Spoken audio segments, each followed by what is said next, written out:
முதலாவது creativity. Creativity சார்ந்த எந்த ஒரு வேலையும் ஆர்டிஃபிஷியல் இன்டெலிஜென்ஸால செய்ய முடியாது. மனுஷங்கள் நம்மளுடைய ஒரு தனித்தன்மை என்ன அப்படின்னா கிரியேட்டிவிட்டி.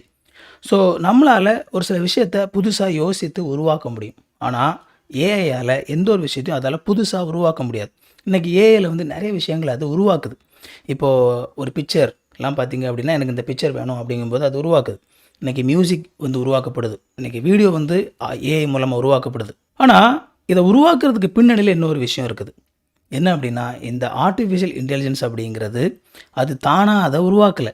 நீங்கள் இந்த ஒரு பிக்சர் எனக்கு இந்த பர்டிகுலர் பிக்சர் வேணும் அப்படின்னு சொல்லி நீங்கள் வந்து ஒரு ப்ராம்ப்ட் கொடுக்கும்போது அது ஏற்கனவே இருக்கிற ஒரு சில பிக்சர்ஸ் எல்லாம் எடுத்து அதை ரெஃபர் பண்ணி அதை வந்து ஒரு சில விஷயங்களை மாற்றி தான் உங்களுக்கு ஒரு பிக்சராக கொடுக்குதே தவிர நீங்கள் கொடுக்குற அந்த ப்ராம்ப்டை அது புரிஞ்சுக்கிட்டு அது தானாக அதை உருவாக்கலை. இப்போ ஏகப்பட்ட கேஸ் போட்டிருக்காங்க ஏஐ மேலே. என்ன அப்படின்னா இந்த ஏஐ வந்து எங்களுடைய அதாவது நிறைய பிக்சர்லாம் விற்கக்கூடிய கம்பெனிஸ்லாம் இருப்பாங்க இல்லையா, எங்களுடைய இந்த பிக்சர் எதுவும் எல்லாத்தையுமே வந்து எந்த ஒரு அனுமதியுமே இல்லாமல் அதுவாக எடுத்து ரெஃபர் பண்ணி அதுலேருந்து இந்த பிக்சர் அது உருவாக்கி கொடுக்குது.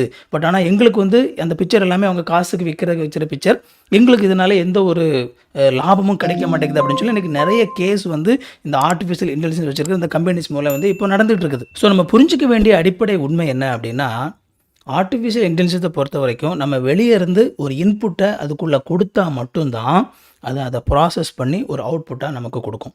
ஆனால் மனுஷங்களாகிய நம்ம அப்படி கிடையாது. நமக்கு வெளியே இருந்து ஒரு இன்புட் கொடுத்தா தான் நம்மளால் அவுட்புட் கொடுக்க முடியும் அப்படிங்கிறதுல நம்மளுக்கான இன்புட் எங்கே இருக்குதுன்னா நம்மளுக்கு உள்ளேயே இருக்குது. ஸோ இதுதான் நம்முடைய கிரியேட்டிவிட்டி. ஸோ கடவுள் மனுஷனை படைச்சார் அப்படின்னு சொல்லி பார்க்குறோம். கடவுள் வந்து கிரியேட்டர்.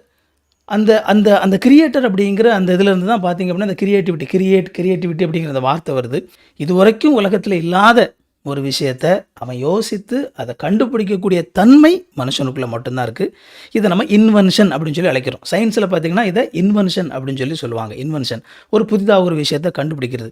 இன்றைக்கி நாம் பயன்படுத்தி கொண்டு இருக்கிற எத்தனையோ டிவைசஸ் ஒரு 50 வருஷத்துக்கு முன்னாடி கிடையாது, 100 வருஷத்துக்கு முன்னாடி கிடையாது, ஒரு 500 வருஷத்துக்கு முன்னாடின்னு சொல்லி பார்த்தோம் அப்படின்னா இன்றைக்கு இருக்கிற உலகத்தில் இருக்கிற எவ்வளவோ விஷயங்கள் கிடையாது, எல்லாமே மாறி வந்திருக்குது. இதெல்லாம் கண்டுபிடிச்சது யார்? மனுஷங்க தான். இந்த கிரியேட்டிவிட்டி அப்படிங்கிற ஒரு விஷயம் ஒருபோதும் ஏஐயால் செய்ய முடியாது, மனுஷங்களால் மட்டும்தான் செய்ய முடியும். அதனால் கிரியேட்டிவிட்டி சார்ந்த எல்லா வேலைகளும் ஒருபோதும் என்ன செய்ய முடியாது அப்படின்னா ஆர்டிஃபிஷியல் இன்டெலிஜென்ஸால் ரீப்ளேஸ் பண்ணவே முடியாது.